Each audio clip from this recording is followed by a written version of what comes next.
life is everywhere. Life ain't just in shit that breathes. There's sentient life in everything. Everything in nature has a frequency, a vibration that we all can feel and touch. Even rocks, minerals, trees, sticks, fucking everything, bruh. Even the most minute of fucking things out there pertain to our universal consciousness and existence in this world. And if you don't understand what that means, probably click something else, because I'm not going to explain it. All I'm saying is Mad Max was the turnout of my lifestyle. Smoking green, blowing white clouds to build the blue skies. Conversating with the gods by my wildflower to let them know that it's the God's hour. This love's the never-ending saga. Gods by my wildflower to let them know that it's the God's hour. This love's the never-ending saga. Gods by my wildflower to let them know that it's the God's hour. This love's the never-ending saga. Gods by my wildflower to let them know that it's the God's hour. This love's the never-ending saga. Walk through the sands of times like Gara. On the other side of that gad is karma. You wet Prada, the devil like inside your box now. While the angels fly over my headstone.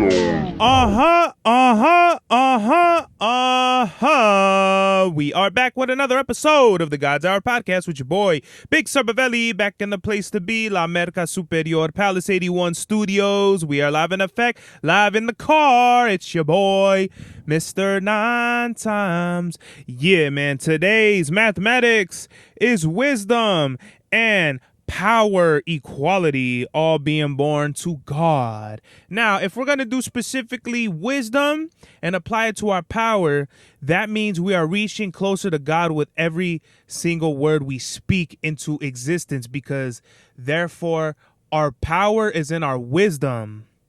And for anyone who doesn't know, Godfather equals power. Power is the Godfather.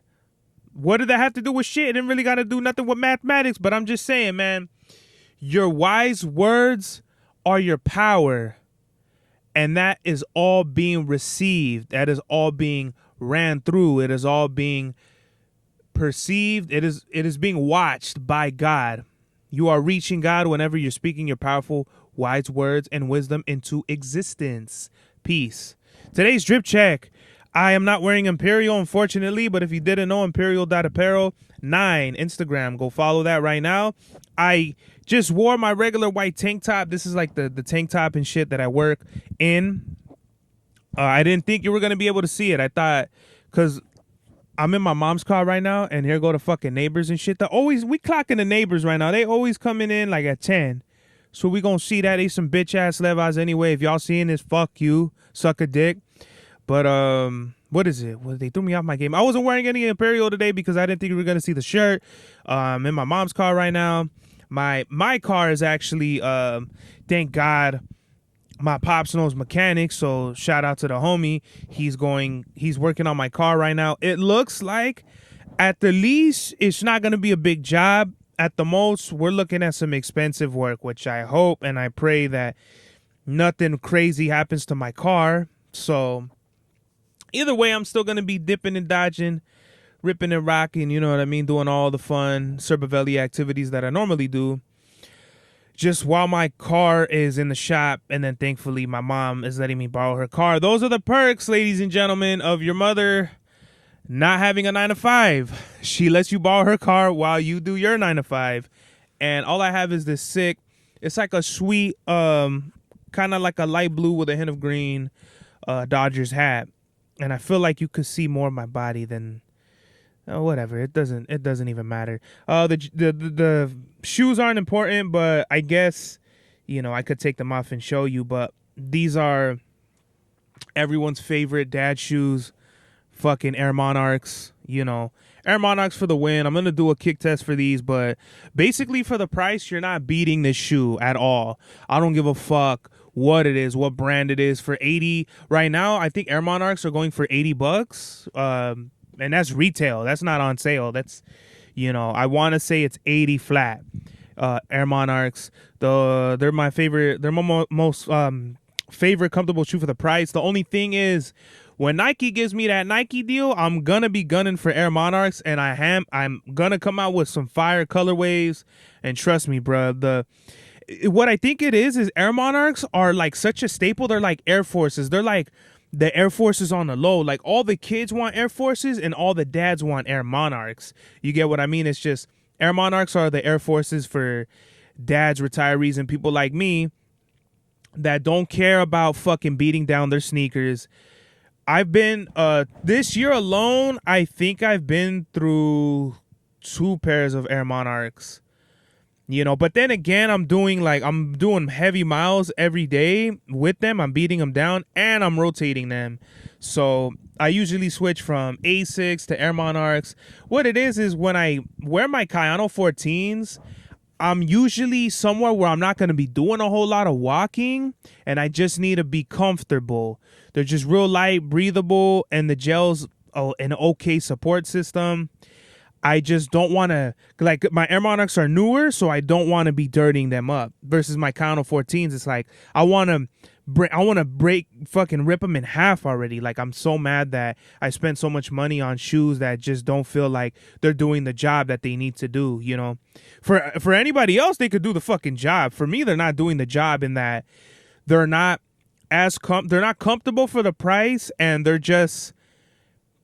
That's all it is. There's just the support and the insoles and all that shit. Is just, I feel like they get beat down so like once you break them in, I feel like they're done. You get what I mean? Like, I don't see how people can run through them, run fucking marathons in them. No, not even. The Gel-NYCs, totally understand that. Those are gas. Those are like flame. For anybody that has Asics, if you are only wearing 1130s or Kayano 14s, I need to know why. I need to know why you haven't branched out. Because they have gel cumuluses and nimbuses and all that shit. And the NYC is like literally two of them bitches put together. So I don't know what it is, but I'm definitely going to do my research. And if I am going to do a shoe with Asics, I'm going to want to do some shit like that where I'm going to take the upper of... Like, what I'm going to want to do is definitely take the gel system of the NYC, the outsole of maybe like the insole or the outsole of another shoe, and then like something else. But basically for me, man, the NYC is the perfect like fucking ASIC because it kind of like is very stylish. It comes with real fucking neat colorways. It looks kind of futuristic, like that Japanese. It looks like some Japanese slipper type shit, something Bruce Lee would have hit you in the face with, but it's not all the way nerdy. You know, for the connoisseur, like NYCs beat everything as far as like the style and the fashion of it versus you get Kayano 14s. And I remember the homie telling me he told me, he was like, I would never rock a fucking pair of those. And the same thing with the other shits like New Balances. They always call them like dad shoes, but all it is a early 2000s running shoe. It's not really a big fucking deal. You know, a lot of people, they want to criticize them and shit, but also those are the guys that really aren't into sneakers. You know, if your favorite shoes are Vans or fucking any skating shoes, like I think it's Etnies or fucking like Zoo Yorks, if that company's still even around, or what is it? Emerica, all that shit. Mark Echo. Your opinion is invalid, my friend. You can't talk to me about shit when it comes to sneakers, bro. Like, I got it locked like a warden. Rap without Big Serbs is like the NBA without Jordan. Shout out to Lord Finesse, bro. But yeah, I didn't really have too much. I just kind of wanted to recap kind of like what's been going on and stuff. I see Max B's outside. He's free. He's doing his own thing. He got a really good podcast already with Cameron. And what's his name? They kept calling Mace something like Betha or some shit like that. I'm like, who the fuck are they talking about? It was Mace the whole time. I guess that's his street name or whatever. But I'm really looking forward to some new Max B music, but like some shit that I hit.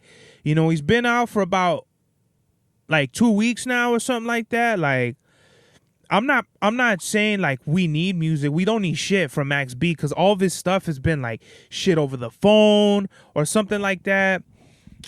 I just know that when Max B comes out, he's gonna be doing some real dope shit and whatever. You know what I mean? It's it's no big deal. I think when Max comes out and he comes with some really good music, it's gonna hit hard. It's gonna, I don't know about trend setting in the culture, all that shit. I feel like Max B, I don't want to say it like this, and I'm speaking a little early, so if I'm wrong, fuck it, I'm wrong at this point, but I feel like he passed his prime. How many other rappers are out there that came back from doing a long ass bid or some shit like that, and they came out and their wave was the same? I don't think there's any other artist. Like, I feel like Max B would have to full on reinvent himself for him to get the same type of love and shine that he got from back then. Because it was just a different time. It was when, like, the momentum behind him was when he was beefing with Jim Jones. He was doing his own thing with the Gangrene and all that shit. He had Big Los. He had I forgot who else. He had Dame Grease. I forgot who else, but he had like a superstar team of producers with him that was able to create that sound. Now I don't know what that sound looks like.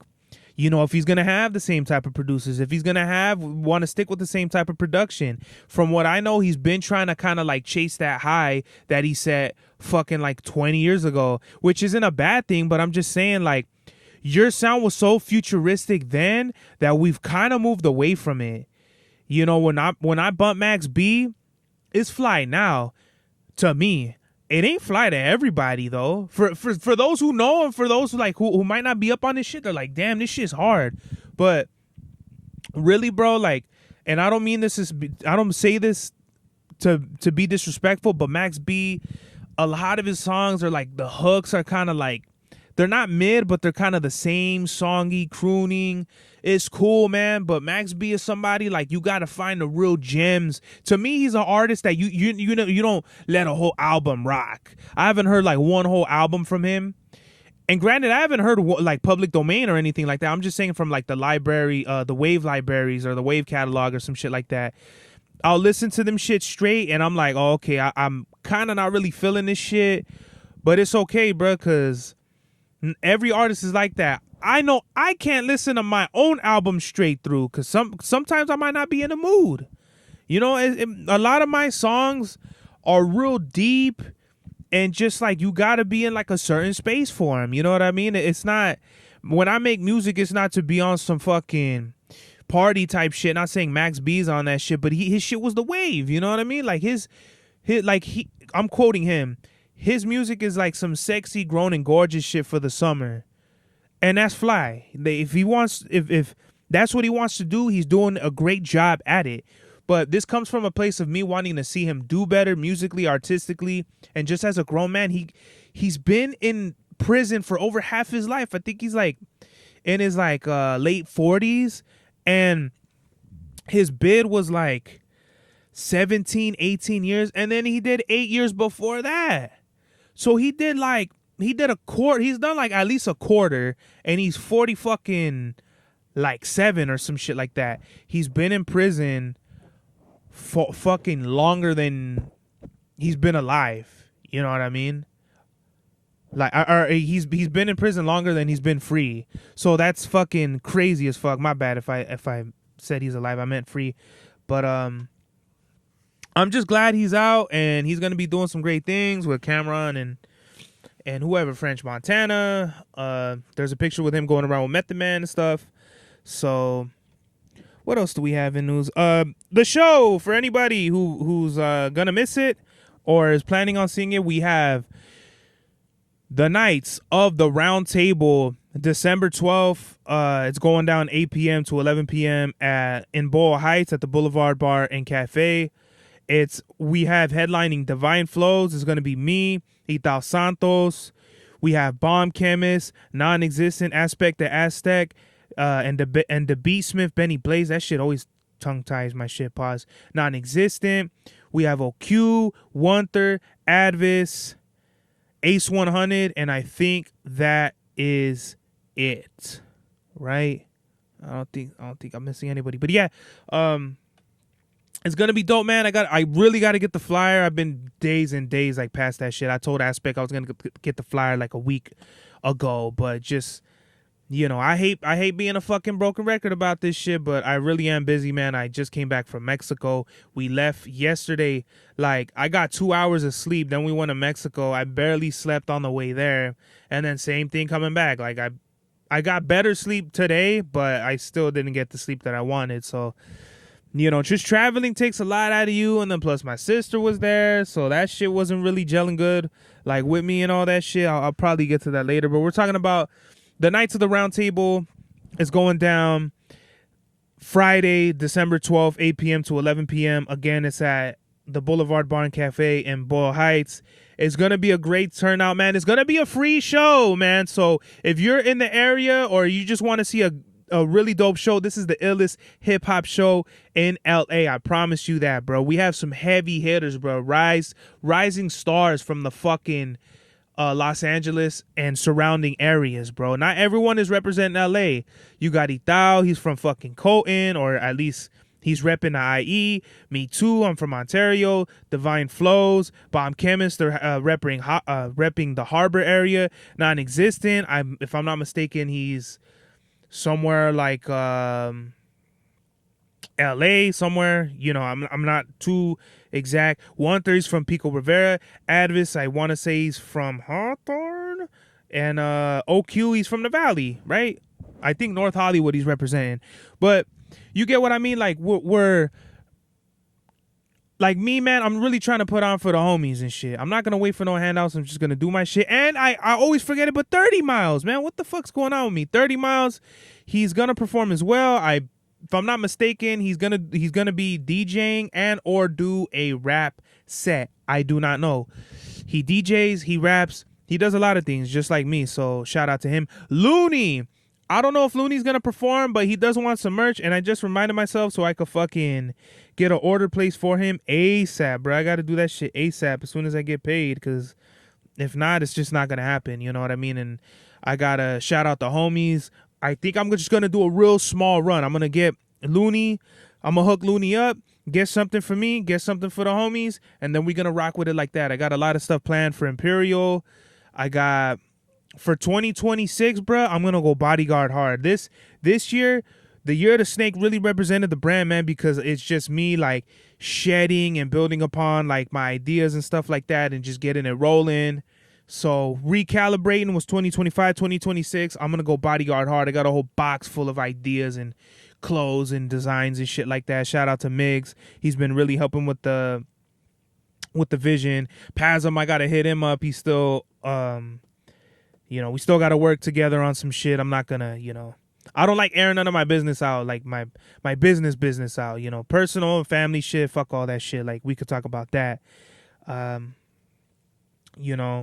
I'm trying to see, my schedule's going to change. I'm going to be off Thursday, Friday now from basically the beginning of December. And that opens a lot of doors for seeing like comedy or whatever the fuck else with my pops. So that's something I'm going to really plan out. Like, I want to go see some Kings games with them. I just want to take my pops out and we're going to do some shit.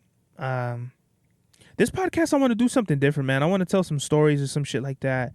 Maybe before I start promoting the next album. Maybe the next album the next episode I'll start promoting the next album. But I'm dropping 2 albums in December.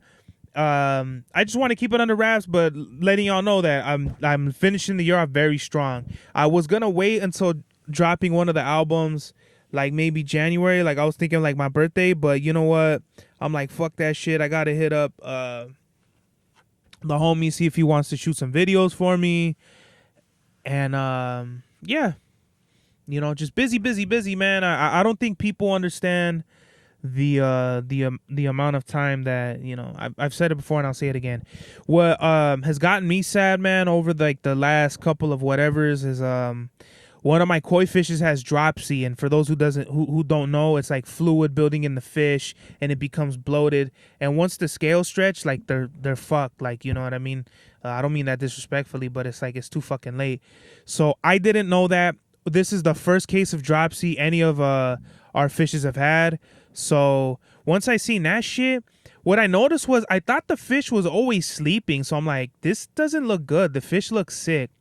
So then I noticed it was super bloated. But this is like, I've noticed like over like the past couple of weeks, the fish has been like this. So I was like, okay, this shit is definitely not normal. You know, so I called up the koi fish place and they were like, yeah, your fish basically has dropsy.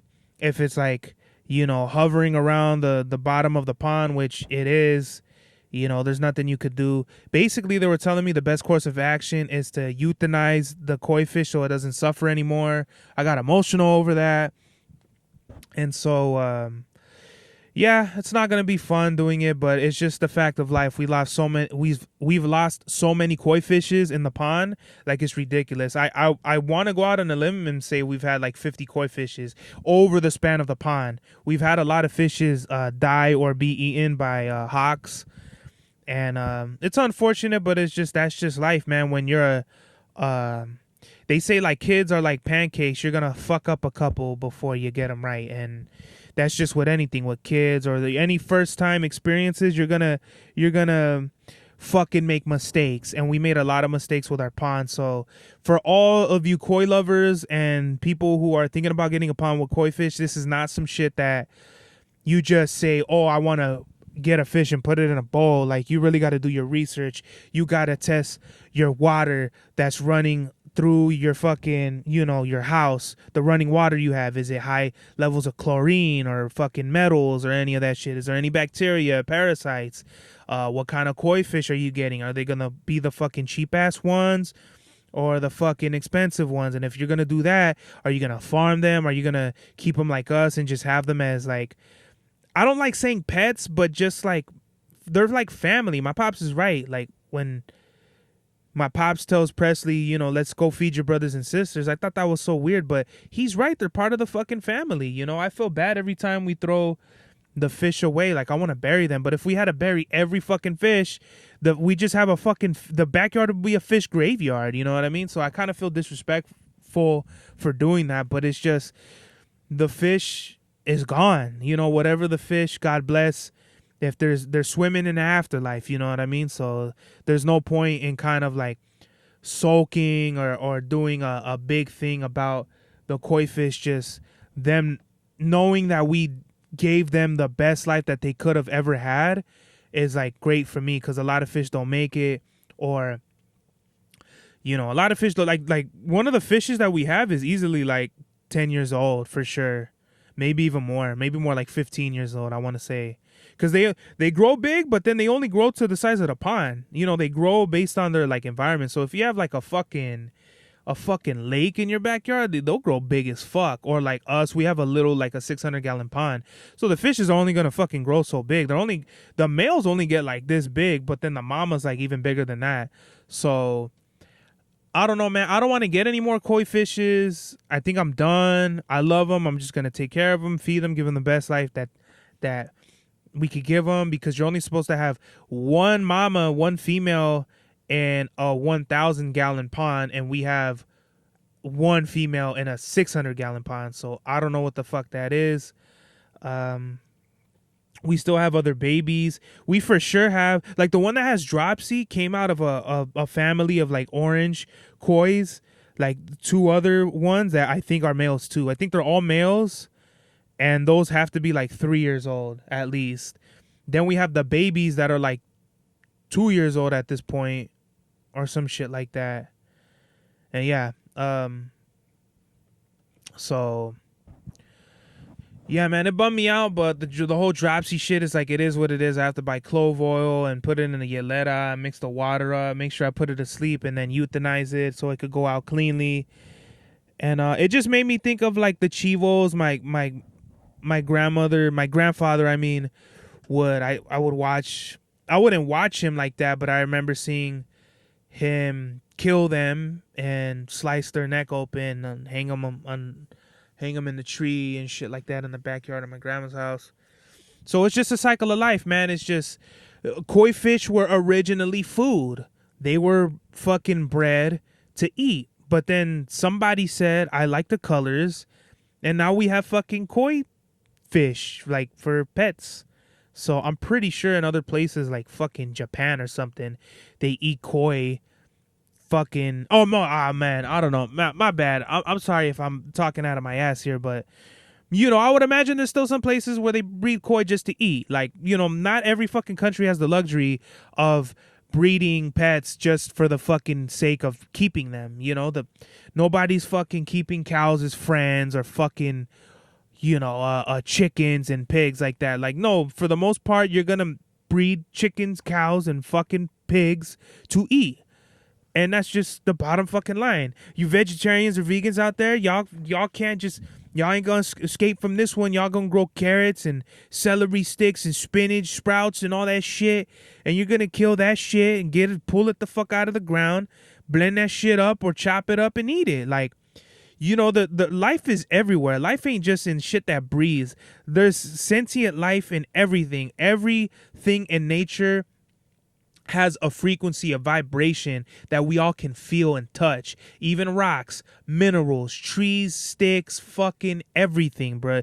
Even the most minute of fucking things out there pertain to our universal consciousness and existence in this world. And if you don't understand what that means, probably click something else, because I'm not going to explain it. All I'm saying is, be grateful of the fucking things that are around you and appreciate the fact that you're not better than anybody else just because you don't fucking eat meat. And that takes me to my point with my sister, right? So just flat out, so anybody just doesn't get it confused, I don't talk to my sister. I haven't talked to my sister in years. She moved out a couple years ago, and that was all she wrote, right? So long story short, my cousin accused me of beating her. My parents kicked me out. My sister moved out when I moved back in 9 months later, and my sister split owning a house with her and her childhood friend, which my cousin lives in the house. This is gonna come back later, right? So my sister, my issue with her is that she does everything. She only reaches out to my parents when she needs a favor. She only comes around the family when it's convenient. My sister is 6 years older than me. So I always found myself having to be the bigger person, which I fucking feel like very frustrated with, because it's like, bro, you're supposed to be the lead. You're supposed to lead by example. I don't know why I should fucking feel like the bigger person here. But that's because I've been through a lot in my life. Another big issue with me and my sister is that she feels like I was coddled and babied, when it's like, that's fucking furthest from the truth, bro. Like, your fucking 3 of your best friends never got fucking committed suicide. You fucking, you know what I mean? Like, you never got kicked out of your high school for over some bullshit. Never got accused of doing some shit you didn't do.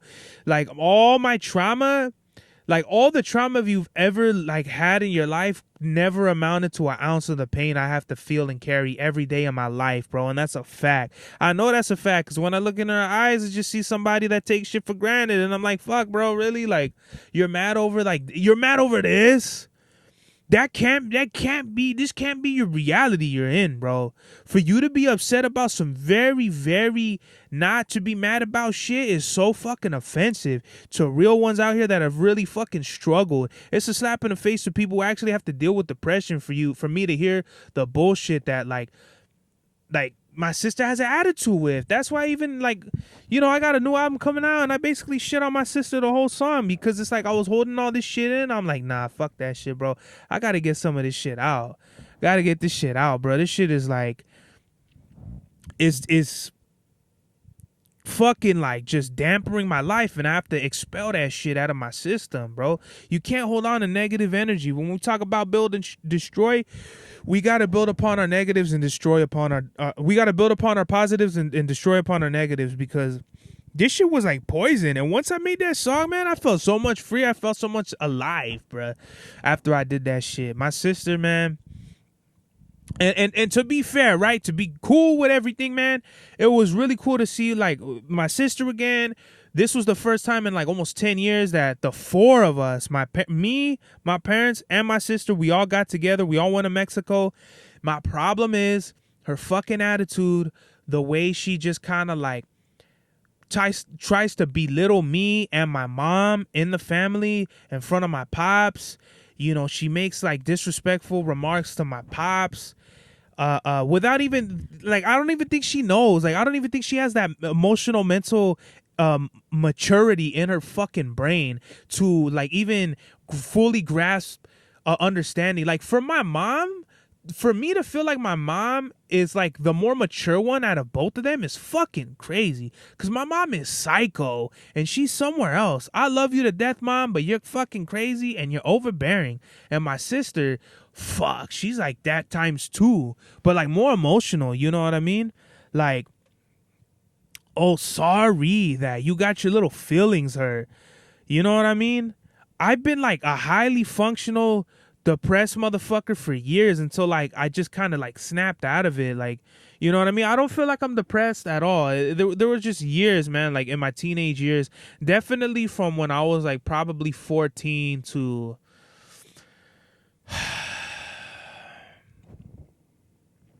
I don't even know. Probably like when I was like 20, 21, some shit like that. But for a good like at least 6-7 years, bro, I was just like down in the dumps over bullshit. And it wasn't all just like grief. It was like grief, coming of age, women, shit like that. Where it was just like I never felt like I got the love and support I felt like I needed. And that's where the wisdom comes from, the fucking pain in my heart and the passion, bro.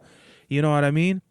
Like, surviving all this shit and still like waking up with a smile on my face is the biggest fuck you I could give to anybody. Not even pertaining to my sister, but going back to my sister, it's kind of like it was good that I saw her again.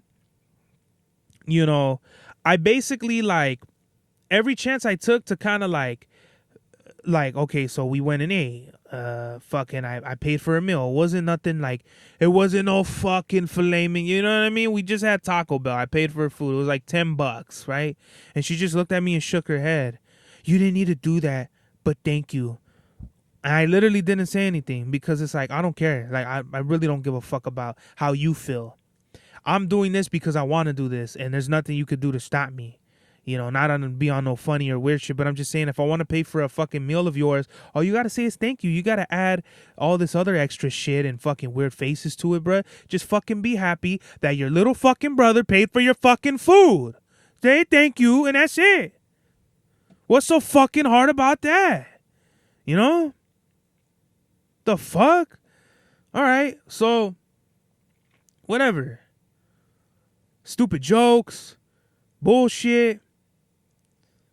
I told my dad this was really good, man. Like, this was really like a healthy thing. Like, the family's back together, was back together again, and we made it like it was cool. And he was like, yeah, you know, we should do it again. You should come with us the next time we do this. I said, no, I'm not gonna do that. Y'all are gonna go do whatever, and this is like a business trip and I get it. They timed it around my fucking my days off, and I love them and I respect them for that, right? But check this out, man. I'm not gonna use my free days to do this again. I don't want to do it again. I will do it again if I have to. That's not an issue. My issue is like, these are my off days, man. I had fucking music to record. I had a bunch of other shit like that I wanted to do. I wanted to rest. I didn't want to spend my off days going to Mexico and back. But guess what? I wanted to get my citizenship. I paid for it. We went. I spent time with my family. Those are the positives. I'm not going to look at the negatives like a fucking negative Nancy and fucking like make it all about me, man. But guess what? I got some tamarindo. You know, I'm really into this girl right now. I got her some candy. I got candy. I bought a lot of candy. My fucking sister's like, why are you buying a lot of candy? And my mom's like, he could do what he wants. It's his money and shit. Just because you don't have a 50 piece to put down on some tamarindo doesn't mean shit, bruh. And fucking mind your business. Isn't that like one of your biggest quotes? Like, mind your fucking business. I got that from you, bruh. So why don't you take notes on whatever the fuck you're highlighting in your Cornell notes and shut the fuck up? You know what I mean? I would never tell this to her face, but it's like, fuck, dude, give me a break. Like, these are the words I wish I could tell her, but I don't, because I already know. It's like, with her, I'm walking around on fucking eggshells and shit. Everything's always a fucking problem. Everything is like, you know, it hurts her. And only her. Like, I'm the one, I'm so special. I'm the only one that gets to fucking determine whether or not I speak to people or not. Like, fuck you. fuck you and grow up. Like mom used to say, grow a pair of balls. You know what I mean? Grow some balls. You know, find a fucking ball sack seed and grow some balls. A big tree of ball sacks. Pause. You know, that was hella pause. But overall, the trip was cool, man. We went, got the citizenship, got the candy, saw my tias. You know, saw my cousin, gave him some more sneakers. There's not that many sneakers left. There's maybe like 10, a dozen pairs at least, some shit like that. Woke up, went to Denny's, had a good meal. I had a fucking sourdough turkey sandwich and some salad. Then fucking we went to the gas station. I got me a oat milk fucking coffee. It was on and crack-a-lacking, bro. You know, like it wasn't a bad trip. It was really good. It was just the fact that I saw my sister and I was like, fuck, dude, really, like, how's this gonna go? And the girl I was talking to was like, don't worry, like, it's gonna be fine. You know, she doesn't even know me like that, but she's like, don't worry, you're gonna be fine. It's gonna be okay. You're gonna have a good trip.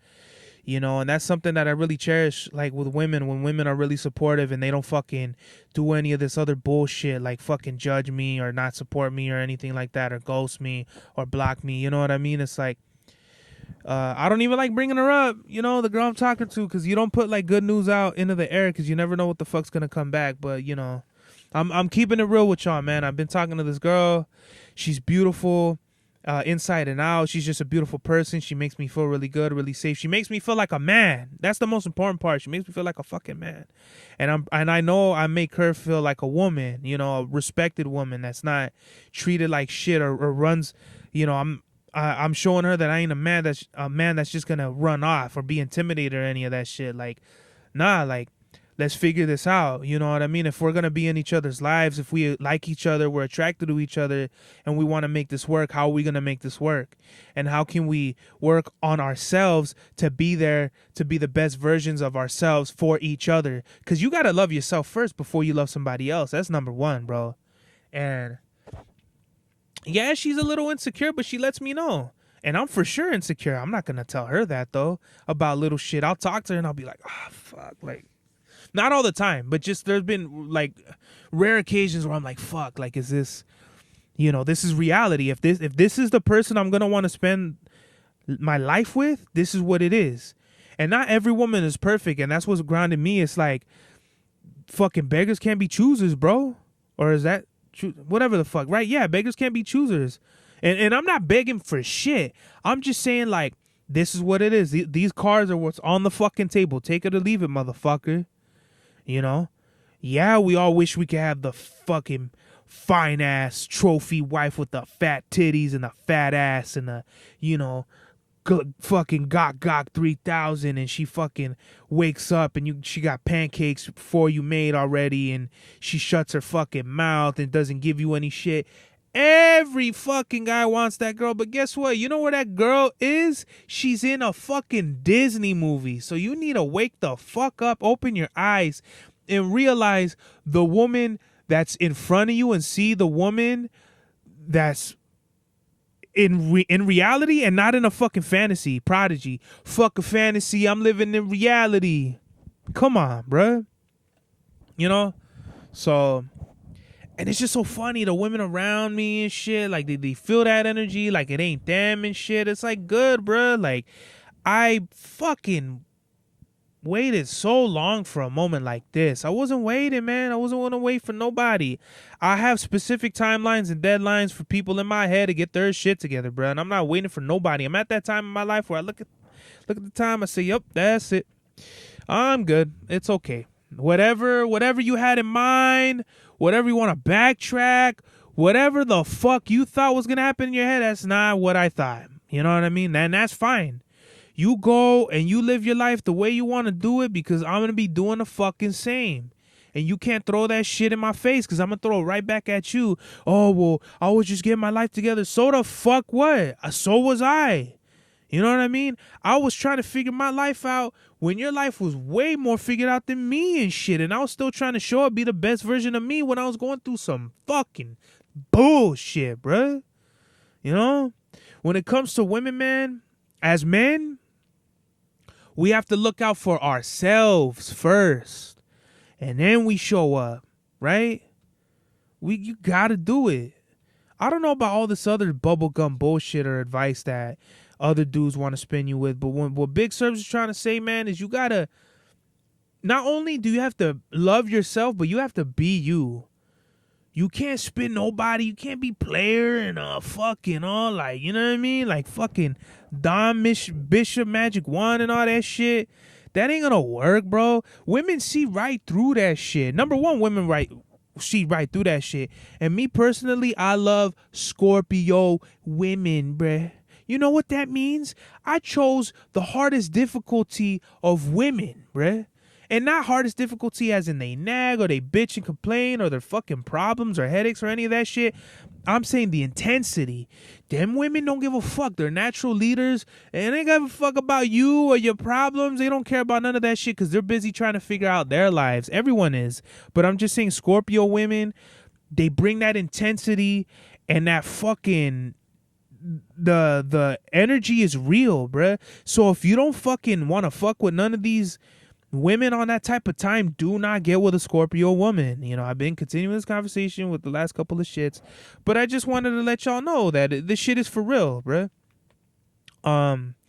The only women I feel like I could ever be with is a Scorpio woman, and the woman I found, you know, it kind of just, it wasn't even like I fucking met her, like, like I found her or some shit like that. It's just we were friends, and then it naturally grew and progressed into us being exclusive with each other. You know, we're not all the way exclusive now. I'm gonna ask her out, you know, but it's kind of like I like that slow burn because every single time I try to rush dating or just getting with a girl or anything like that, it never went well. It never went well at all. So my whole point is, you know, for guys out there, you got to make sure that you have yourself together before you give yourself to another woman, because I was brokenhearted. I was searching, and the more I searched, the more I couldn't find shit, bro. The more lost I felt.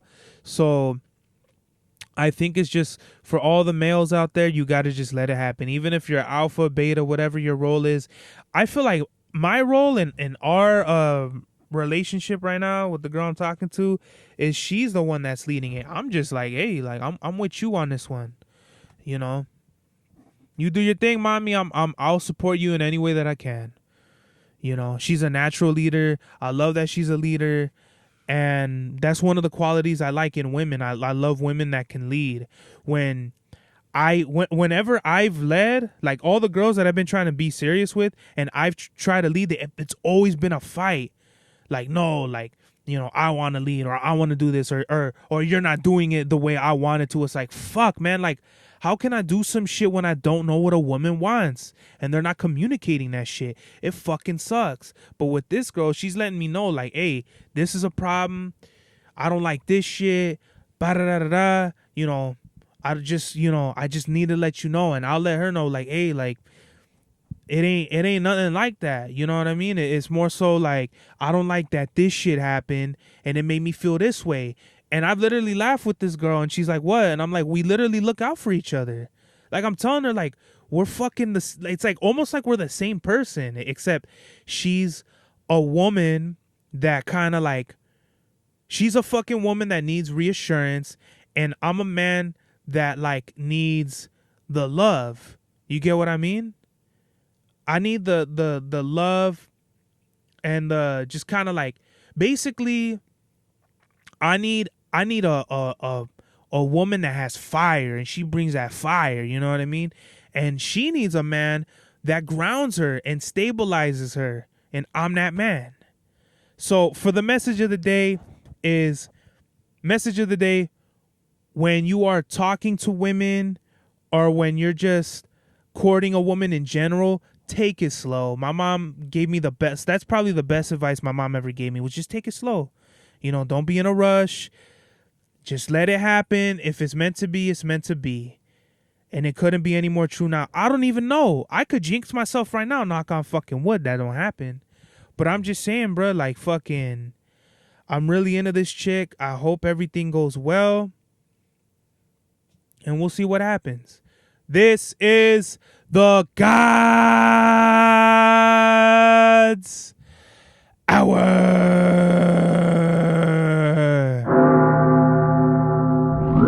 Mad Max was the Turnout of my lifestyle. Smoking green, blowing white clouds to build the blue skies. Conversating with the gods by my wildflower to let them know that it's the God's hour. This love's the never-ending saga. Gods by my wildflower to let them know that it's the God's hour. This love's the never-ending saga. Gods by my wildflower to let them know that it's the God's hour. This love's the never-ending saga. Gods by my wildflower to let them know that it's the God's hour. This love's the never-ending saga. Walk through the sands of times like Gara. On the other side of that gad is karma. You wet Prada, the devil lay inside your box now. While the angels fly over my headstone.